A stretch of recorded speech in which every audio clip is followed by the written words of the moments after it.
I'll just interrupt the podcast real quick to further delve into this situation where private prisons are tightly interlinked with the music industry real quick. So I'm going to minimize myself here for those who are watching, and y'all can read along. If you're watching, if you're listening, just listen to this testimony, okay? It's about someone who claims they went to a secret meeting filled with a bunch of music decision makers that are at a high place in the music industry. So he talks about that secret meeting in this here. So after more than 20 years, I finally decided to tell the world what I witnessed in 1991, which I believe was one of the biggest turning points in popular music and ultimately American society. I've struggled for a long time weighing the pros and cons of making this story public, as I was reluctant to implicate the individuals who were present that day. So I've simply decided to leave out names and all the details that may risk my personal well-being and that of those who were like me, dragged into something that they weren't ready for. Between the late 80s and the early 90s, I was what you may call a decision maker with one of the more established companies in the music industry. I came from Europe in the early 80s, blah, blah, blah. All right. He went to a meeting, okay? The meeting was held at a private residence on the outskirts of Los Angeles. 20 to 35 people there, okay? And he said most of them familiar faces. Speaking to those I knew, we joked about the theme of the meeting, as many of us did not care for rap music and failed to see the purpose of being invited to a private gathering to discuss its future. Okay, so it's about rap music in specific, okay? So our casual chatter was interrupted when we were asked to sign a confidentiality agreement, preventing us from publicly discussing the information presented during the meeting. Needless to say, this intrigued and in some cases disturbed many of us. The agreement was only a page long but very clear on the matter and the consequences, which stated that violating the terms would result in job termination. A few people refused to sign and walked out. I'm skipping over some parts because I want to keep this going pretty fast because I got some videos to show too to back this up. And nobody stopped him from leaving, all right? So quickly after the meeting began, one of his industry colleagues thanked him for attending. Then he gave the floor to a man who only introduced himself by first name and gave no further details about his personal background. I think he was the owner of the residence, but it was never confirmed. All right, so let's skip a little further down. Here we go. This is when it gets saucy, guys. The subject quickly changed as the speaker went on to tell us that respective companies we represented had invested in a very profitable industry which could become even more rewarding with our active involvement. He explained that the companies we work for had invested millions into the building of privately owned prisons, and that our positions of influence in the music industry would actually impact the profitability of these investments. I remember many of us in a group immediately looking at each other in confusion. At the time, I didn't know what a private prison was, but I wasn't the only one. Sure enough, someone asked what these prisons were and what any of this had to do with us. We were told that these prisons were built by privately owned companies who received funding from the government based on the number of inmates. Let's just take a pause right there. If you decide to build a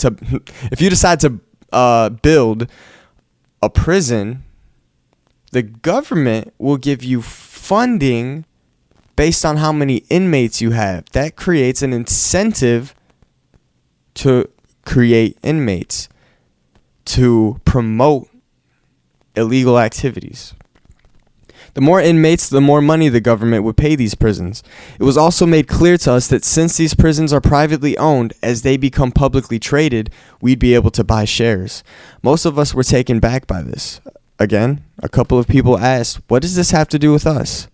At this point, my industry colleague who had first opened the meeting took the floor again and answered our questions. He told us that since our employers had become silent investors in the prison business, it was now in their interest to make sure that these prisons remained filled. Our job would be to help make this happen by marketing music which promotes criminal behavior, rap music being the music of choice. He assured us that this would be a great situation for us because rap music was becoming an increasingly profitable market for our companies, and as employees, we'd also be able to buy personal stock in these prisons.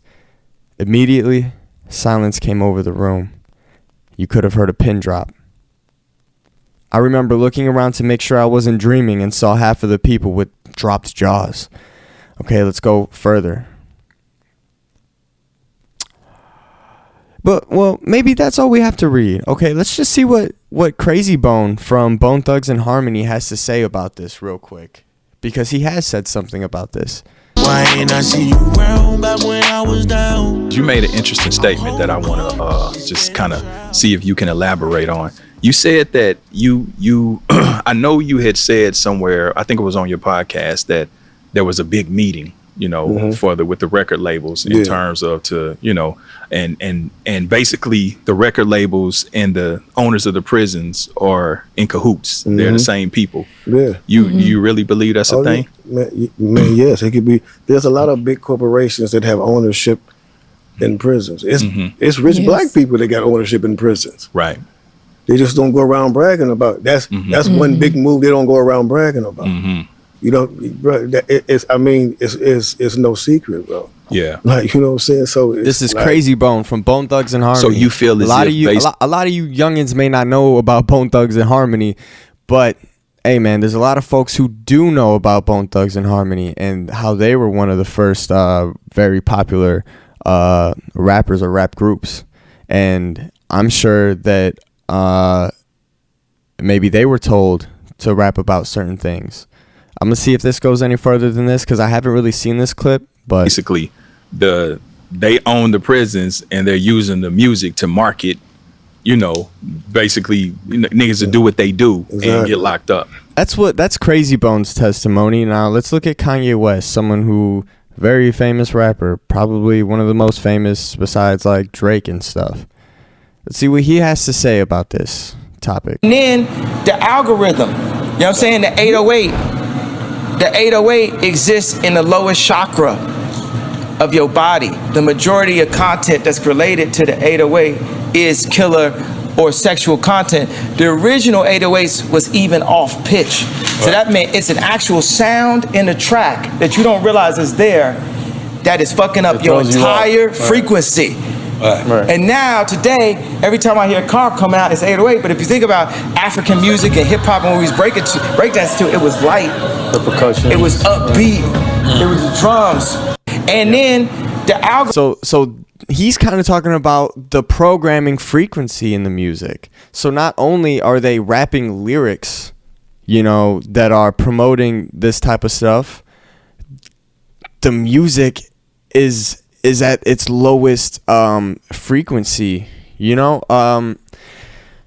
It's lowering your frequency. It's bringing you down to that vibe that you get in when you want to do fucking illegal activities. You don't go and kill somebody to Happy by Pharrell.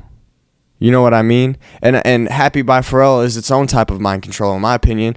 But specifically when it comes to rap music and influential music that gets people going out to do stuff, the frequencies that they put in that music is the frequencies that'll put you in that mood, that rage mood. That's why people, there's a fly in here. That's why people, when they're at like Playboy Cardi concerts or goddamn Travis Scott concerts, they rage, they go crazy because that 808, because that fucking vibe in the music, the frequencies in the music are bringing that energy out of them. So let's hear. It's funny that his name is Liar Cohen on The Breakfast Club, explaining why he promotes drug culture and rap music. And this is a high level music guy. Let's just look up like who he is real quick. Liar Cohen. Who is this guy? He's an American music executive and entrepreneur. All right. Very rich man, 63 years old. I don't even want to know his net worth, but let's listen to what he has to say about this. Really rough, particularly on women. but I think it helped change the course of the crack epidemic. I don't know what's this opioid thing, man. But being a crackhead wasn't cool back then. Being a crackhead wasn't cool. Now they seem like they're making it cool to be drinking lean and syrup and it's the most dangerous. It's the most dangerous thing that's facing. He admits it's the most dangerous thing that's facing our society. Our society.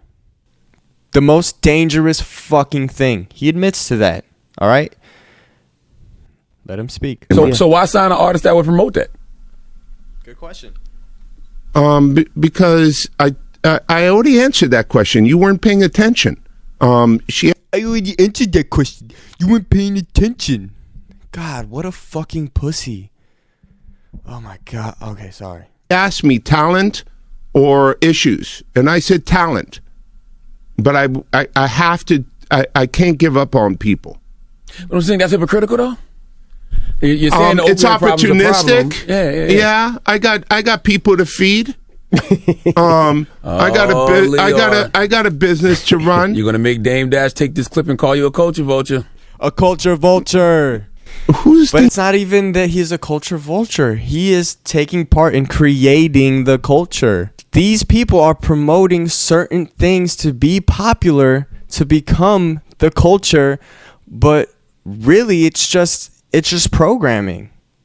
You're just programming people through music to do certain things, to fill up prisons, to buy Louis bags, to buy expensive designer shit that who the fuck really cares? But all right, let's go back to the podcast. Sorry for the interruption. I hope you learned something.